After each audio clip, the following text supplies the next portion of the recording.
Saudara datang 1 jam benar-benar cari Tuhan, segala risiko, betul? Hanya untuk cari Tuhan, hanya untuk cari Tuhan. Amen. Membangun hubungan dengan Tuhan. Amen. Benar-benar ini waktu sangat berat. Kalau saya membaca, kemanusiaan itu sudah hampir tidak ada harganya. Rasa takut mencengkam hampir siang dan malam. Saya bersyukur kita masih masuk golongan orang-orang sehat. Amin. Amin. Sakit itu hal yang sangat ditakutkan sekarang. Ternyata bukan debt collector, bukan tagih hutang, sakit ditakutkan di mana-mana. Ya, sakit ditakutkan di mana-mana. Karena ternyata setelah kena sudah tidak seperti normal lagi situasinya. Di Cina diulang lagi, yang sudah kena diulang lagi, dicek ulang lagi. Karena apa? Itu cara kerja virus mungkin seperti itu. Tapi kita bersyukur pagi hari ini kita masih bisa sehat. Amin. Coba angkat tangan. Haleluya.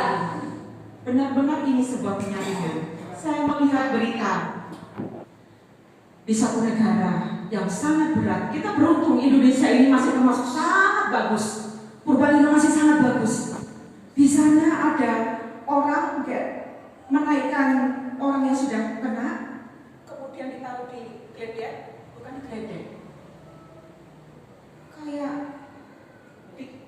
Kayak meja tapi ada rodanya dikeret, kayak waktu naruh sampah kayak itu, dorongan itu, tapi terbuka. Jadi yang sakit itu sampai tiduran di situ. Tapi yang geret pun ketakutan. Mungkin keluarganya sampai akhirnya yang digeret itu jatuh, tapi nggak ditolong, doakan semuanya. Orang mati di jalanan, saking banyaknya sampai nggak tahu sampai harus dikubur di mana, sampai bau di mana-mana, sampai akhirnya dibakar di situ, di jalan raya di situ. Manusia yang dibakar supaya apa? Nggak bau lah, menghilangkan bau. Seperti itu situasinya. Kita bersyukur kita masih sehat. Amin. Saudara takut? Pasti masih ada takut ya. Tapi kita punya Allah yang kuat ya. Amin. Amin. Kita punya Allah yang perkasa yang akan menekan rasa takut itu, ya, membuat saudara menjadi kuat, membuat saudara besok masih mau beribadah. Saya tidak menyalahkan bagi mereka yang tidak mau datang. Katanya berdoa di rumah saja tidak apa-apa. Bagus, tidak apa-apa. Yang penting di sana berdoa sungguh-sungguh. Amin. Yang penting di sana berdoa sungguh. Kalau tidak mau berdoa, itu semakin berat lagi. Situasi di dunia ini berat banget. Ini berat banget. Lebih dari sekedar masalah ekonomi. Ini seperti itulah. Ini seperti yang berjalan di malam hari. Sangat menakutkan. Tidak mudah. Tapi kita punya Allah yang besar. Dan judulnya hari ini adalah judul yang tidak kita sukai. Haleluya. Jatuh bebas. Haleluya. Jatuh bebas. Terjun bebas. Itu jatuh kita pada pagi hari ini. Kalau terjun payung masih enak. Tapi dunia hari-hari ini terjun bebas. Nah, anak-anak Tuhan, apakah juga terjun bebas? Apakah anak-anak Tuhan juga kena dampak? Karena kita masih ada di dunia, pasti kena dampaknya. Ya, dampak ini semuanya. Kita juga akan mengalami namanya terjun bebas. Takut? Terjunnya itu kalau terjun bebas.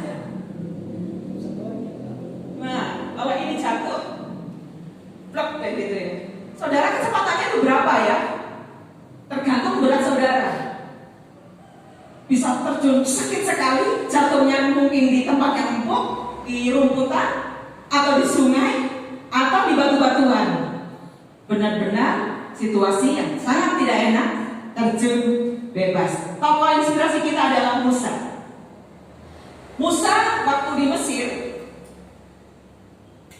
dia diasuh oleh keluarga raja waktu di Mesir. Tetapi dia tumbuh sebagai orang yang sangat bingung. Dia sangat bingung. Akhirnya pada waktu melihat situasi ketidakadilan di sana, dia sampai melakukan tindakan membunuh salah satu pekerja di Mesir. Dia seorang yang penakut. Dia nggak punya prinsip pada waktu di Mesir. Dia menjadi pelarian. Itu akibat didikan dari Mesir. Sama pada waktu kita belum jadi anak Tuhan yang sungguh-sungguh, seperti itu, penakut, pelarian sana sini. Karena apa? Hidup dalam dosa, hidup jauh dari Tuhan. Ya, lari sana, lari sini, tidak pernah puas, tidak pernah puas. Sama seperti itu. Pada waktu di padang gurun, dia menjadi gembala. Setelah keluar dari Mesir, dia menjadi gembala. Lalu dia bertemu dengan Tuhan dan dia mengalami didikan Tuhan. Dia sekolah Alkitab Musa itu. Kalau saudara melihat itu sekolah Alkitab loh. Saya renungkan tadi pagi. Oh iya, Musa ternyata lulusan sekolah Alkitab. Nah, di padang gurun dia ketemu dengan Tuhan di Gunung Sinai. Dia sekolah dan dia diwisuda. Tandanya apa diwisuda? Pergi. Udah lulus kan? Pergi kamu kemana? Kemana lagi? Ke dunianya lagi. Setelah dia mengalami didikan, dia pergi ke dunianya lagi. Kemana? Ke Mesir. Bereskan di sana. Kamu diutus di sana. Dia diwisuda. Lalu menjalankan tugas, memenangkan banyak jiwa, membawa anak-anak Tuhan ke padang gurun, keluar, dan dia menjadi manusia yang lembut. Dia tetap percaya kepada Tuhan. Saudara, itu adalah didikan Tuhan. Itu adalah didikan Tuhan. Tuhan tidak membiarkan Musa menjadi orang yang biasa-biasa saja atau menjadi penakut seperti dulu. Dan saya yakin saudara juga sedang mengalami namanya didikan Tuhan. Mungkin setelah ini tahun ini selesai, saudara diwisuda, lalu saudara diutus untuk sesuatu yang luar biasa. Ini adalah pilihan. Biasanya lebih banyak dari ini orang-orangnya. Tapi saya lihat beberapa minggu di masa-masa menakutkan, di masa-masa genting, di masa padang gurun, di masa-masa di mana saudara terjun bebas, saudara mengalami didikan Tuhan. Dan orangnya ini saja. Setelah tahun ini selesai, setelah pandemi ini selesai, saudara siap diwisuda? Siap?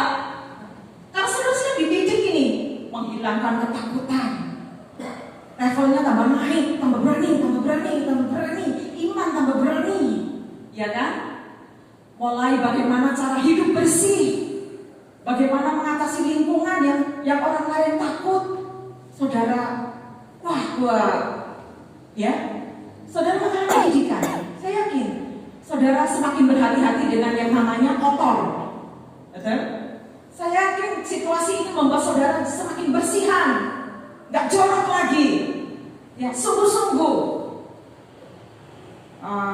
Biasanya kalau pergi baju masih wangi, gitu. Besok pakai masih wangi besok. Sekarang enggak, habis senggolan sama orang. Kalau perlu dikasih obat, semprot sana semprot sini, dilap, pintu dilap. Biasanya setahun sekali, kalau tahun baru dilap. Sekarang setiap hari dilap. Itu didikan Tuhan. Rajin pangkal, pangkal bersih, pangkal sehat. Kita rubah peribahasa itu. Haleluya.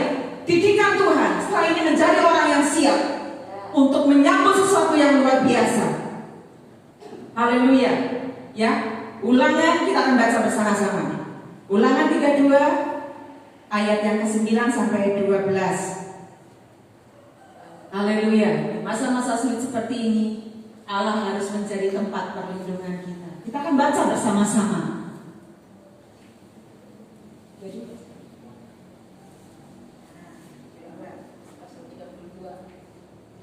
Oke, ayat 9. 2, 3. Tetapi bagian Tuhan ialah umatnya, Yakub ialah milik yang ditetapkan baginya. Lanjut. Didapatinya dia di suatu negeri, di padang gurun, di tengah-tengah ketandusan dan auman padang belantara. Dikelilinginya dia dan diawasinya, dijaganya sebagai biji matanya. Lanjut.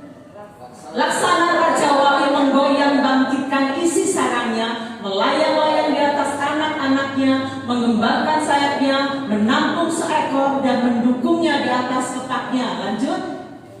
Demikianlah Tuhan sendiri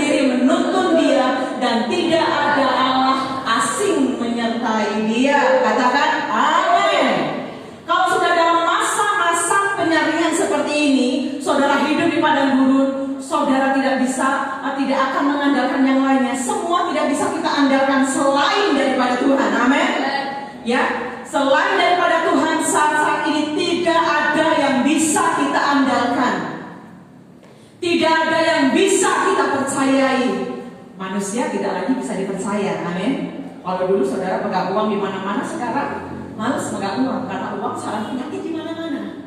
Yang penting ada makanan sehat di rumah, udah itu senang. Hal yang paling ditakutkan puncak kalau duit gitu. Kalau dulu kepengen pun duit yang banyak. Sekarang itu uang banyak sekali bunganya. Di rumah saya biar suami yang pegang. Belanja sana, aku lebih baik pegang makanan. Karena apa? Itu uang sangat bunga di mana-mana. Dalam situasi seperti ini, Tuhan saja yang hanya kita bisa percayai. Ulangan 33 ayat 27. Satu ayat kita akan baca. Nah, 33 ayat 27. Yuk kita baca bersama-sama 2-3. Allah yang abadi adalah tempat perlindunganmu, dan di bawahmu ada lengan-lengan yang kekal. Ia mengusir musuh dari depanmu dan berfirman, punahkanlah. Kurang tegas. Ini harus tegas ini ya. Punahkanlah itu harus tegas saudara ya. Karena ini alam di dunia ini yang penyakitnya ini harus dipunahkan ini. Yuk lagi katakan dari awal. 1, 2, 3. Allah yang abadi adalah tempat perlindunganmu, dan di bawahmu ada lengan-lengan yang kekal. Ia mengusir musuh dari depanmu dan berfirman, punahkanlah. Amin. Kita bersyukur bahwa kita punya Allah yang luar biasa. Ayat itu menjadi renungan bagi kita semuanya. Yang pertama, Allah adalah sosok yang sangat bisa dipercaya. Katakan amin. Allah adalah sosok yang sangat bisa dipercaya saat kita terjun bebas. Amin. Kalau orang dunia terjun bebas, siapa yang menolong mereka? Kalau mereka mengalami masalah yang berat, siapa yang menolong mereka? Kalau kita datang pada pagi hari ini, karena kita masih percaya kepada Tuhan, di saat kita terjun bebas, di saat masalah sulit seperti ini, Allah adalah sosok yang sangat kita percaya. Amin. Dia tidak mengizinkan kita mengalami hal-hal yang sangat buruk. Kalau saudara melihat kisah tentang Raja Wali, ya, induk Raja Wali, Allah digambarkan sebagai induk Raja Wali yang bisa dipercaya oleh anak-anaknya. Bahkan dalam pengalaman yang menakutkan bagi Raja Wali, ada 2 pengalaman yang menakutkan bagi Raja Wali. Yang pertama, dia harus belajar terbang.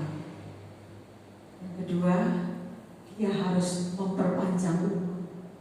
Hal yang sama yang sedang kita alami. Saudara sedang belajar terbang, betul? Belajar terbang. Tempat saudara di ketinggian. Tempat kita bukan di bawah. Tempat kita di ketinggian. Di gunung batu, di atas gunung batu. Siapa gunung batu kita? Yesus. Tempat kita tinggi. Jadi kalau saudara nggak punya sayap yang kuat untuk terbang, jatuh saudara.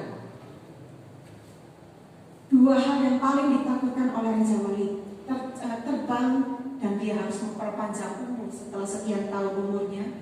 Kalau dia pengen umur panjang, dia cabutin bukunya, ya, dia harus cabut bukunya, dijual, ada tumbuh buku baru, tumbuh bulu yang baru.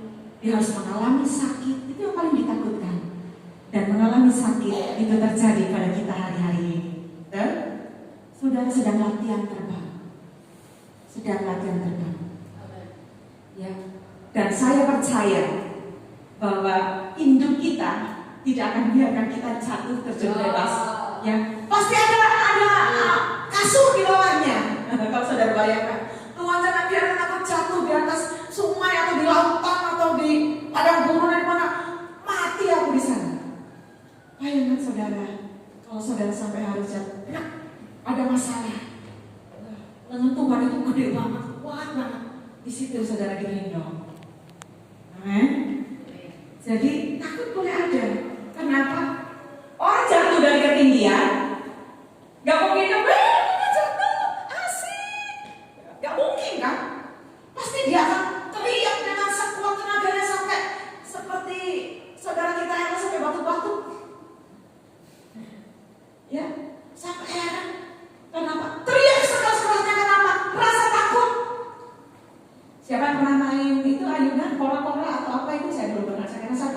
demikian. Nah, gitu. Kalau di Dufan itu di TV, saya belum ke sana. Karena masih ada corona di sana. Ya, saya mulai di TV. Kenapa mereka harus teriak? Kenapa mereka harus buka mulut? Kalau tidak, emosi mereka diluapkan, mereka bisa bahaya. Ya, mereka harus berteriak dan tidak boleh jantungan. Pasti orang yang sudah mengalami jantung begitu akan teriak. Jatuh dari ketinggian pasti akan teriak. Kenapa? Takut. Gak mungkin turun langsung. Enggak. Kenapa? Ada bahaya yang mengancam. Tapi bagi anak-anak Tuhan, jantung boleh mengalami rasa takut, tapi percaya bahwa ada lengan yang kuat. Amin. Ada di bawahmu ada lengan-lengan yang kekal. Lengan kekal itu berarti udah kuat selama-lamanya bagi anak-anak Tuhan. Ya, jangan takut. Induk Raja Wali akan memaksa kita untuk turun. Ya, syaratnya diobrak-abrik. Udah enak-enak lagi HP-an, makan, tidur, HP-an. Wah, corona ini mendatangkan kenyamanan bagi saya. Makan tidur, mengembang ke kanan dan ke kiri. Wah, enak sekali ya. Gak capek, gak keluar-keluar, gak usah ketemu orang. Wah, diobrak-abrik saudara, dicakar-cakar. Tuhan sendiri akan nyakar-nyakar. Enak aja turun, seperti Musa.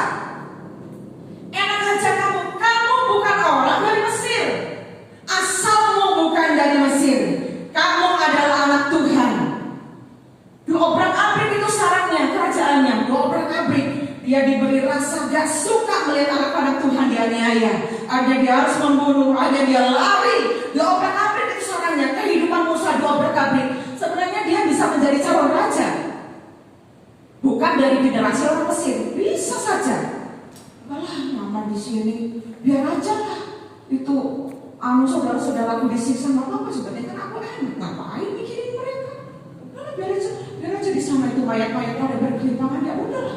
Aku suruh doain buat mereka. Mereka juga berdoa buat aku. Ya udah aku bikin aja. Gak bisa kita seperti itu. Kalau sudah sampai pada titik seperti itu, Tuhan akan obrak-abrik sarannya.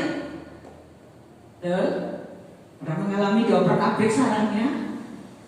Dihantam masalah kesehatan, dihantam masalah ketakutan, dihantam masalah anak, dihantam masalah suami, ribut suami istri tidak henti-hentinya, sampai akhirnya katakan sudah tidak cocok, atau masalah pekerjaan, ribut dengan pekerjaan, pindah sini, pindah sana, pindah sini. Saya pernah mengalami, sering mengalami itu, melihat anak-anak Tuhan pindah sana, pindah sini, muka ini gak ada yang nyaman. Diobrak-abrik saran kita. Ya, saya percaya itu cara Tuhan membuat kita sadar, ya, aku harus berdiri sebagai anak Tuhan. Ya, induknya akan mengobrak-abrik sarannya. Turun kamu. Seekor induk Raja Wali membangun sarang yang nyaman untuk anak-anaknya, melindungi mereka dengan bulu-bulu dadanya sendiri. Di tebing tinggi, curam, siapa yang bisa kita percayai? Kalau sudah seperti itu, saudara, saya mengajak kita membayangkan ada burung Raja Wali ada di sini. Dia hanya tinggal dengan induknya. Dia lalu merusak sarangnya. Dan induknya anaknya dibeginikan saudara. Iya saudara, ditendang. Mama kejam. Tuhan gak sayang kita. Biasa pernah kayak gitu gak? Tuhan kejam. Ada banyak anak-anak Tuhan yang meninggalkan Tuhan yang karena itu. Bisa masalahnya dirusak. Baru dibeginikan ada.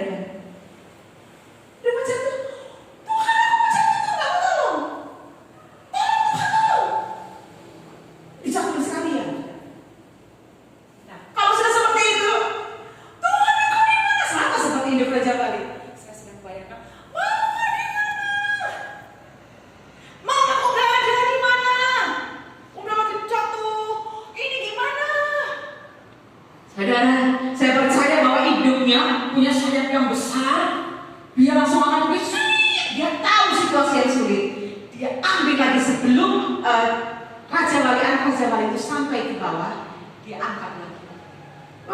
Bukan ditaruh di sana. Kasihan kamu nak, sini sarannya tak bikin lagi. Jadi bukan ditaruh di sini lagi. Dan kayak tempat tinggi, tempatnya tinggi lagi, mendekati awan, jatuhkan lagi saudara. Masalah yang terjadi dengan kita, awalnya sudah jadi anak Tuhan, segini masalahnya. Setelah itu jadi anak Tuhan, kok masalahnya semakin berat? Betul? Bahkan ada sebuah kesaksian dekat di daerah sekitar sini. Aku tidak mau ke gereja lah. Kenapa? Kalau aku ke gereja, tiba-tiba tuh mau sepi. Jadi aku suruh anak-anakku aja ke gereja. Dia ingin ketemu Tuhan. Dia mau cari Tuhan. Tapi sekali dia ke gereja, tahu-tahu sepi. Dia tinggalkan Tuhan lagi. Ke gereja lagi, sepi lagi. Tinggalkan Tuhan lagi. Dia butuh keberanian yang besar untuk melawan itu. Karena saya percaya pada waktu kita sudah lepas dari rasa takut itu, diintimidasi, ini benar-benar auman singa. Baru begitu kan sepi. Kok hari ini gak ada yang beli? Padahal aku baru kemarin ke gereja. Dan itu kesaksian benar-benar ada orangnya sampai hari ini. Sampai hari ini dia tidak ke gereja. Saudara, kadang pada waktu selangkah kita ke gereja, masalahnya segini. Semakin setia, segini. Bahkan ada anak Tuhan yang marah sama Tuhan. Aku kecewa sama Tuhan. Waktu aku melayani Tuhan, mamaku kok sakit. Mamaku lagi di rumah sakit. Semakin aku melayani Tuhan, mamaku semakin parah sakitnya. Semakin aku sungguh-sungguh sampai aku bisa mengenangkan orang menjadi Kristen, lalu orang itu dibaptis, mamaku malah dipanggil Tuhan. Akhirnya dia utung sama Tuhan bertahun-tahun sampai kini. Saudara, itu hanya undangan kecil supaya kita dilatih oleh Tuhan. Amin. Kalau baru digeser ini, ayo. Aku takut dengan ketinggian. Semakin diginikan saudara. Aku takut lagi. Saya juga baru mengalami keajaiban. Saya ngecat rumah naik kursi, kok nggak takut? Itu baru pernah sekali. Digeser oleh Tuhan. Setelah jatuh, diangkat, dinaikkan lebih tinggi lagi. Tapi ada lengan-lengan Tuhan yang kuat. Amin. Saudara masih percaya itu? Percaya? Kalau saudara mengalami masalah, ada lengan Tuhan yang kuat. Haleluya. Siapa sosok dalam hidupmu yang dapat dipercaya? Saat-saat ini, siapa yang bisa dipercaya? Saya sudah 2 minggu sakit radang. Sampai kemarin suhunya tinggi ya Pak. Haleluya. Saya nggak berani ke PMI. Saya nggak percaya dengan PMI. PMI tempat penyakit. Banyak orang-orang baru di sana. Tidak ada orang yang bisa dipercaya. Habis ketemu orang, salaman. Karena apa? Krisis kepercayaan. Habis ketemu orang, salaman, cuci tangan. Habis pegang apa? Semprot. Tapi bagus itulah. Menjaga diri semakin bersih. Ya, siapa sosok yang dapat kita percaya saat sakit, saat susah, saat tidak punya uang, saat bosan, saat bete? Ini banyak orang-orang bete. Saya melihat sebuah postingan, ada anak sekolah minggu, jotosi kasurnya, kenapa bete? Pantang jotos-jotosin, bete. Akibat dikurung terus. Ya, siapa yang bisa kita percaya? Hanya Tuhan, karena lengan Tuhan yang kuat. Mengapa Daniel berdoa 3 kali? Mengapa Daud selalu bertanya kepada Tuhan saat dia mengalami masalah? Mengapa Yusuf selalu bertanya saat dia ditanya, aku punya mimpi seperti ini? Yusuf tidak langsung menjawab, dia tanya dulu dengan Tuhan. Ya, mengapa Musa selalu bertanya kepada Tuhan? Para hakim bertanya kepada Tuhan. Karena apa? Tuhan yang bisa dipercaya. Amin. Tuhan yang bisa dipercaya. Ya, yang kedua, Allah ciptakan kita untuk apa? Allah ciptakan kita untuk apa? Sekalipun hidup Raja Wali membuat saran yang sangat indah, tetapi insting pemberian Allah memaksa Raja Wali itu untuk segera keluar dari sarang. Insting Raja Wali tidak akan berlama-lama tinggal di sarang. Itu instingnya. Tempatku bukan di situ terus. Aku harus melayang-layang. Dan saya percaya insting anak-anak Tuhan bukan seperti orang dunia. Betul? Insting anak Tuhan memaksa Musa untuk tidak terus tinggal di Mesir. Memang ada ketakutan, ya dia lari. Tapi insting anak Tuhan akan membuat dia menjadi orang-orang yang kuat. Oleh karena dia melihat ada lengan yang kuat yang menolong dia. Ya, tidak akan seterusnya Raja Wali mencari makanan untuk anaknya, menyuapi terus, mengelus-elus, bobo. Tidak akan seterusnya hidup Raja Wali akan seperti itu. Allah juga tidak akan seterusnya menina-bobokan saudara. Amin. Allah tidak akan seterusnya membuat saudara ada di zona nyaman. Jadi kalau tiba-tiba ada hantaman, itu didikan dari Tuhan untuk membangkitkan. Oh iya ya, aku anak Tuhan, aku harus belajar menang.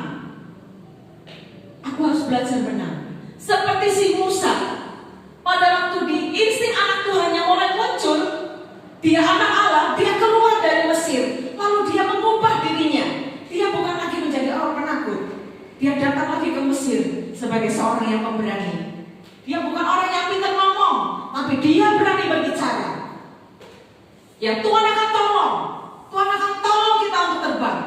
Karena insting anak kita, anak-anak Tuhan adalah lebih dari pemenang. Amin. Orang dunia boleh menang, tapi kita lebih dari pemenang. Orang dunia punya masalah, kita juga punya masalah, tapi kita bisa mengatasi itu semuanya. Ya, mereka takut, kita juga takut, tapi kita lebih berani lagi menghadapinya. Kenapa? Kita punya Tuhan yang hidup. Ya, Tuhan tidak akan biarkan kita ada dalam zona nyaman. Ya, Tuhan tidak akan biarkan kita terus-menerus saja dibina-bobokan. Itulah mengapa ada namanya ujian. Saya percaya ini hanyalah sebuah ujian, pembersihan, pemurnian iman. Tuhan sedang mengadakan pilihan atas saudara. Memang menyakitkan, ditampi itu tidak enak, sakit, digosok-gosok sakit, ini ditiup kena angin. Saudara ingat dalam cerita firman Tuhan kemarin, cerita kemarin tentang lautan di Petrus. Nah, angin yang membuat dia menjadi takut, angin membuat dia tidak bisa melihat Tuhan, angin yang membuat baterainya menjadi goyah. Ditampi itu juga angin. Jadi saudara, Tuhan tidak akan pernah biarkan. Ini adalah ujian iman, dan kita harus menang. Mau diwisuda atau mau tinggal kelas? Kalau tinggal kelas pulang. Kalau diwisuda saudara diutus, saudara jadi pemimpin. Mungkin setelah ini tahun depan akan kumpul 50 orang. Ini ada berapa? 20 misalnya. Baru kelihatan, setahun kemana? Aku ada sekolah kita fokus tahun. Sekarang aku sudah diwisuda. Saudara bisa tampil seperti dari pemenang. Amin. Ujian ini saudara lihat. Saudara melihat kenyataan di luar. Saudara datang ke gereja bertemu dengan Tuhan. Ini ujian yang harus saudara hadapi. Ya, saya yakin bahwa Tuhan akan tolong kita untuk melewati ini semuanya. Ya, yang ketiga, Allah akan mengajarimu menjalani kodratmu sebagai anak-anak Tuhan. Amin. Kodrat kita adalah anak Allah. Kodrat saudara adalah anak Allah. Kodrat Musa adalah anak Tuhan. Dia bukan anak Mesir. Jadi dia harus keluar. Kodrat kita adalah anak Allah. Memang kita tinggal di dunia ini, tapi kita merasakan hal yang sama dengan mereka. Tapi kodrat kita adalah anak Allah, di mana kita mengalami didikan Tuhan, dan di situ nanti kita akan timbul sebagai pemenang, dan kita akan membawa orang-orang lain kepada Tuhan. Kodrat kita adalah anak Allah. Tuhan akan mendidik kita. Ya, maka satu hari hidup Raja Wali itu akan mengusik ranting-ranting pada sarangnya, membuatnya menjadi tempat yang tidak nyaman. Supaya apa? Kalau Allah mengusik kita, supaya kita tidak sama dengan dunia. Karena kodrat kita bukan orang dunia. Jadi kalau dunia ini sedang diusik seperti ini, anak-anak Tuhan sedang disaring, Tuhan sedang memilih di mana iman yang kuat, di mana iman yang tidak. Ya. Kalau kita sedang mengalami masalah, kalau kita teriak, Tuhan, di mana Engkau? Situasinya seperti ini.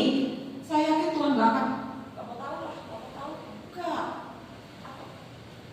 Emang berpikirin, enggak. Saya rasa Tuhan gak akan seperti itu. Diusiknya sarangnya, tapi mata Tuhan melihat. Bangun, sudah sampai bangun. Belum. Teriak-teriak, udah nangis. Tapi belum nangis darah kan? Langsung roket keluar, ambil, angkat lagi, mumpulkan lagi, amin. Sampai takut. Sampai saudara bisa kata, lebih dari pengalaman. Sampai saudara bisa berkata, kalau saudara melihat, Bu Tiwi mengumumkan ada penambahan. Haleluya, Tuhan sedang buat mujizat. Itu baru perkataan anak Tuhan yang tahu bahwa kodratnya adalah anak Tuhan. Anak Tuhan yang mengalami kemenangan. Aduh, aku takut. Yang mengalami kemenangan tidak akan berkata begitu. Saya percaya Tuhan sedang mendidik kita semua. Haleluya. Ya, Daud banyak diajari oleh Tuhan sebelum dia menjadi raja yang besar. Banyak diajari oleh Tuhan. Dia dikejar oleh Saul. Itu belum menjadi raja. Dia seperti orang gila. Dia pura-pura gila. Hidupnya sangat susah. Padahal dia raja yang besar. Ya, dia kelaparan. Dia mengungsi ke Filistin. Istrinya udah punya istri. Istrinya diambil lagi oleh mertuanya, dikasih ke laki-laki lain. Mau? Istrinya diambil. Gak cocok lah sama kamu. Istrimu tak kasihkan orang lain lagi. Dia mengalami itu semuanya. Dia memuji Tuhan. Istrinya malah menghina-hina. Bikin malu aja raja kok kayak gitu. Daud mengalami didikan yang luar biasa. Udah dijatuhkan dari sarang, diunggul-unggulkan oleh Tuhan. Seperti naik kora-kora itu. Atau bukan kora-kora apa. Loh, ada modelnya yang naik turun. Modelnya kayak gitu terus. Wah, itu kayaknya jatuh langsung copot, langsung ambrol kemana-mana. Katanya Didi Kempot, ambiar. Ya. Daud mengalami masa-masa yang sulit seperti itu. Setelah sukses, dia mulai sombong. Setelah mulai banyak rakyatnya, dia mulai sombong. Dan Tuhan didik dia dengan penyakit selama 3 hari. Banyak yang tumbang karena penyakit itu, karena kesombongan. Didikan Tuhan. Didikan Tuhan. Tuhan sedang melatih Daud untuk tetap ada di dalam kodratnya sebagai anak Tuhan. Sekalipun ada banyak persoalan yang menakutkan. Saudara, kodratnya adalah anak-anak Allah. Amin. Jangan lupa ya. Jangan lupa. Kalau saudara sadar bahwa kita adalah anak-anak Allah, artinya kita akan dididik oleh Tuhan. Siap? Siap? Siap? Pertama, tendang. Udah jatuh? Diambil, umbul-umbulkan lagi. Sampai sayap saudara benar-benar kuat. Dan saudara bisa hidup sendiri. Ya, tanpa harus diumbul-umbulkan, tanpa harus ada pendampingan dari induk Raja Wali. Daud mengalami didikan itu, akhirnya dia menjadi raja yang luar biasa. Dia bisa mempersiapkan keturunannya untuk memimpin Israel menjadi raja yang juga luar biasa. Apakah kita takut untuk jatuh bebas? Takut pasti. Kita tahu seberapa keras kita akan mendarat. Jatuh dari tempat tidur aja sakit. Coba saudara jatuhkan diri saudara dari kursi. Bisa? Mau coba? Boleh. Tapi saya percaya bahwa waktu saudara mengalami masalah, ada lengan yang kuat. Bayangkan dalam situasi saat ini, lengan Tuhan sedang menolong kita. Kalau lagu tadi berkata, tak usah ku takut, sebab kau sertaku, tak usah ku bimbang, kau di dalamku, tak usah ku cemas. Apa? Kau penghiburku. Nyanyikan aja itu terus siang dan malam 24 jam. Saat gulungan Dia kekuatan kita, amin. Naikkan pujian ini bersama-sama. Kita percaya bahwa